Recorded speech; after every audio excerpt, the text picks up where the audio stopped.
大家好啊，又有盧福亨咧，同大家講奇異個案嘅分享啊。咁今集咧就亦都係關於我自己。有好多朋友問我最初咧就係點樣入行。咁咧我就係想同大家講呢件事咧，就係好耐之前，就係由我最初仲未曾認識道教六壬開始，就係因為事緣起因咧，當時我都仲係好年青啦，亦都係因為食飯嘅緣故，識得就喺一個跑馬地一個乾乜嘢角嘅川菜酒樓。我哋咧就好多朋友放咗工啊，都會去嗰度食飯嘅。久而久之咧，就大家都好熟啦，成為好朋友啊。放假嘅時候咧，我哋都會去一齊食飯啊，或者係打牌啊，或者係宵夜啊咁樣嘅。當中咧有一位朋友，我稱呼佢為 D 君啦。D 君就喺呢間川菜館嗰度做服務員啦，本身就住喺赤柱大街嘅。佢放假咧就會教人玩滑浪風帆啊咁樣。佢係喺赤柱係原住民嚟嘅。佢嗰陣時咧就諗住自己咧就想同朋友合作搞一間茶餐廳。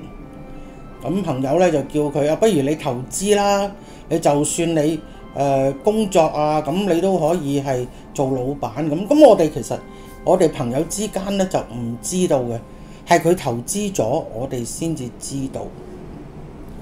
咁樣咧，呢位 D 君呢位朋友啦，就因為佢自己唔夠錢，就另外咧就再問朋友借咗一筆錢，夾埋自己嘅錢咧就去投資茶餐廳喺個赤柱大街嗰度。跟住咧，我哋朋友之間其實都唔知道嘅。但係咧好快咧，佢就悶悶不樂，好心情凝重咁。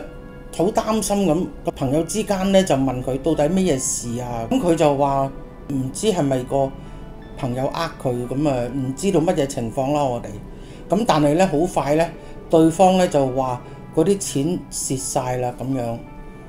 佢就大驚之下，佢就好擔心，唔知點樣去對借錢俾佢嗰位朋友。而佢嗰位好朋友已經講咗話其實唔使擔心嘅，啲錢唔等住用嘅，就算你蝕咗唔緊要，你將來慢慢還。因為佢知道佢係一個責任心好強嘅人，佢好驚佢咧會有意外，就唔知道點樣面對。但係咧，佢為呢件事咧係已經係一段時間沉默寡言。佢邊度都唔去，放假自己匿埋，放咗工自己走咗。有一日嘅同事話俾我聽，D 君咧就已經冇返工2日啦咁。點知咧問佢屋企人啦，打去，原來佢又冇返屋企喎。好多同事即刻會覺得佢到底去咗邊咧？平時佢放假就係返屋企，一係咧就同啲同事一齊。佢個活動範圍咧其實都好狹窄嘅大家都唔知道佢去咗邊，我亦都會覺得好擔心啦。1日2日佢咧就係已經係唔見咗幾日，先交代一下當時嘅情況咧，係網絡咧都仲未曾係普及，係手提電話咧都仲只係最初有水壺，我哋咧係初係仲用緊步步通同天地線。所以咧電話聯絡咧係打去對方嘅公司啊，打電話俾對方屋企啊，或者係 call 我啊咁樣。我係用 call 機，未曾去可以係有電話聯繫咁樣。呢位朋友咧 D 君已經係唔見咗幾日，亦都係通知咗警方㗎啦。但係咧就有一日佢喺個屋企人講俾同事聽，咁佢喺個銀行嗰度就攞咗幾千蚊，咁啊大家都認為諗住鬆一口氣，因為佢就已經喺銀行嗰度攞咗幾千蚊咧，就諗住係應該冇事，放下心頭大石。唔知佢雖然冇出現，但係咧就警方都認為佢有銀行攞過錢，咁就再睇情況，睇下點先啦。咁有可能咧佢係唔出現嘅啫咁。咁到第二日我返工，咁跟住我最記得嗰個時間係2點幾，未到3點，因為咧晏晝咧我哋係沙龍都好忙嘅。咁喺我做緊嘢嘅時候咧，咁就突然之間我聽到個同事接咗個電話喺個 reception，佢剪緊頭髮，佢做緊嘢啊咁。好啊，我同佢講，跟住我意識咧就係邊個，係咪揾我㗎咁？咁佢話係啊，D 君揾你啊！哎呀，你做咩唔叫我聽電話啊？佢已經唔見咗幾日㗎啦。咁即時我已經係好擔心啊！我係冇諗過佢會打電話俾我，咁都冇辦法㗎，因為當時情況係我冇得打返轉頭，唔係手提電話，我只能夠將呢個信息呢係話俾佢嘅同事聽，佢嘅同事呢去轉達俾佢嘅屋企人聽，因為呢我冇聯絡佢屋企人嘅，咁唯有呢就係佢嘅公司嘅同事再聯絡佢屋企人，話俾佢哋聽佢曾經揾過我，但係就好不幸，咁喺第二日當晏晝我做緊嘢嘅時候，收到個電話，咁傳嚟壞消息，係呢位朋友嘅同事，佢同我講 D 君就已經喺柴灣一個屋村喺樓上跳咗落嚟，當場身亡。我聽到之後，我直情都冇唔可以繼續再工作，我自己呢係手都震晒，咁我就即刻擺低咗啲工作，就我自己直情係個人個情緒好崩潰啊！咁因為冇諗過呢位朋友係會選擇咁樣，係咁傻咁樣去走咗。我嗰幾日呢，我自己都係個心情好沉重。咁我哋做嘢呢，就沙龍咧做到好夜嘅，自己嘅精神又唔夠啦。咁做完嘢之後情緒又好差啦，就搭的士返。我當時仲住喺觀塘嘅，咁我就搭的士返觀塘。咁跟住呢，我就好記得過海底隧道嘅時候呢，係我睇到隔離嗰張凳呢，個後座嗰度凹咗落去，係好似有人坐咗喺度咁。佢仲突然之間噴氣，哇！我驚到我自己一路喺度震，我自己個腦一片空白，對手震得好緊要。咁嗰位的士司機哥哥呢，就一路望到後鏡望住我。咁我自己呢，一路望一望個位，咁一路呢，坐到好邊。咁佢呢，去到中途嘅時候呢，咁差唔多去到係九龍城嗰度，佢突然之間同我講：小姐，你落車啦。我話點解啊？唉，你落車啦。唉，我唔車你啦咁。咁跟住佢就話：你咁樣我唔想車你啊。我話你唔車我，你就去差館啦咁。其實我當時我根本個腦乜嘢都諗唔到。咁跟住擾攘咗一陣啦。咁跟住呢，佢就唉算啦，當我倒霉啦咁。咁佢就都車我返去屋企。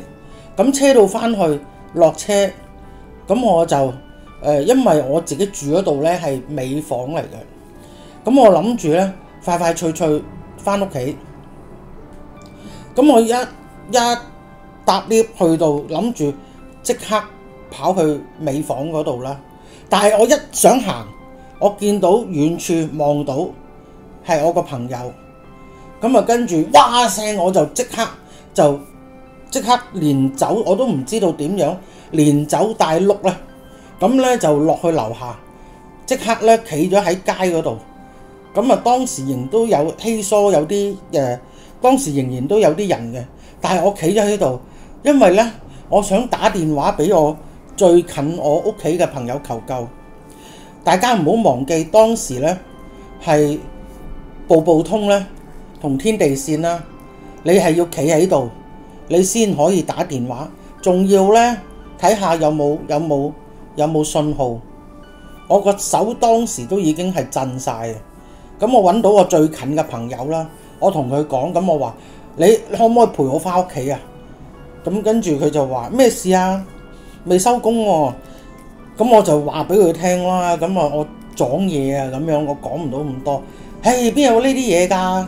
咁跟住佢就話好啦，你等我啦，我盡快執埋啲嘢，即刻飛的士過嚟，因為佢好近嘅啫。咁跟住佢嚟到咧，一落車咧，咁就即刻吟沉啦。生人唔生膽，我話唔係啊，點會生人唔生膽啊？我話我見到我都唔知點講啊！我講到其實都係好，因為真係覺得個人好唔鎮定啊！咁跟住佢就話一齊上去啦！好彩我就擺得低啲嘢，咁仲講咗幾句。點知咧佢同我呢位朋友同我一齊搭 lift 上到去，想行去尾房嗰度，哇！兩個一齊見到，大家見到我朋友，咁冇得假啦啩！跟住佢同我對望一聲，點知佢走得仲快過我，咁我就噼里啪啦咧，因為佢轉身就走，跟住佢就我哋即刻落翻去，咁跟住咧佢就話點算啊？點樣啊？咁我當時嘅情況咧，我直情面色慘烈啦，唔使照鏡我都知。咁跟住咧，點知咧就佢仲驚過我，佢又話唔信呢啲嘢，點知佢見到嘅時候咧，佢仲驚過我，走得快過我。咁跟住我哋係咁商量，打電話俾邊個啦，去佢屋企啦咁終於咧就去咗個朋友屋企嗰度，咁就都冇真係瞓唔到覺。咁啊第二日我屋企人知道之後咧，就即刻幫我屋企人啦、朋友啦，就即刻咧幫我去揾啲師傅求助。咁啊情況底下就揾咗一位，咁佢喺秀茂坪嘅，咁就係拜大聖爺嘅師傅啦。咁跟住咧去到咧，咁我就揾咗嗰位師傅啦。咁啊佢有2個徒弟嘅，咁啊仲有一個男仔一個女仔嘅徒弟。咁啊當時嗰個女仔嘅徒弟咧係大概30零歲到啦，即係我估計。咁啊我記得咧佢就係短中頭髮咁啦。咁啊當時咧咁佢就叫咗我入落去，咁啊個師傅上香。我入咗去冇幾耐啫，真係我諗2-3分鐘咋，我都未曾坐低，佢就即刻突然間嘣一聲，佢跪咗喺度，嗰個女仔跪咗喺度，但係佢係男人聲。點解唔聽我電話？我問你點解唔聽我電話？哇！我直情魂飛魄散，我直情真係我真係好感恩，我其實而家都仲係正常，冇黐線。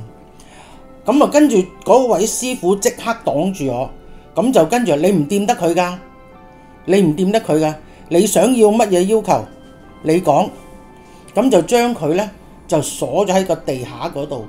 嗰個女徒弟咧仍然就係烏低踎喺度，跟住再跪咗喺度講嘢嘅時候係男人聲嚟嘅。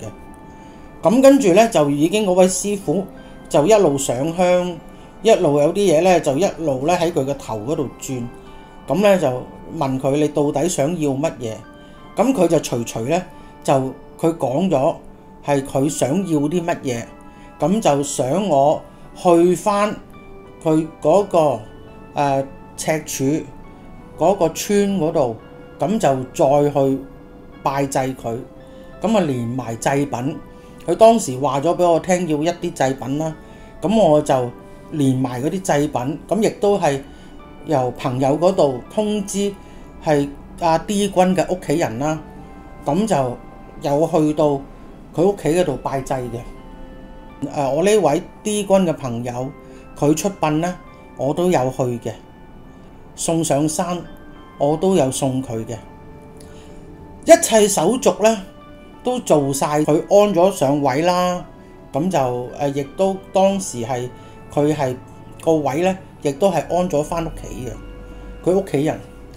咁啊諗住一切事情都過去啦，咁但係呢，我發現呢嗰段時間呢，仍然都係有人跟住我，無論我去到邊度呢，我係重複呢，係聽到有聲嘅。